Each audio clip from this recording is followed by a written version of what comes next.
VRM, Inc. announced financial results for the fourth quarter and fiscal year ended December 31, 2021. VRM achieved record unit sales and revenues, record e-commerce gross profit per unit, and a record number of vehicle acquisitions from consumers. At the same time, VRM expanded both its reconditioning capacity and last-mile delivery operations.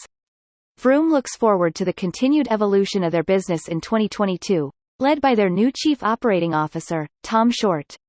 VRM is pleased with their full-year progress on e-commerce gross profit per unit, expanding by 25% for the full year despite fourth-quarter headwinds.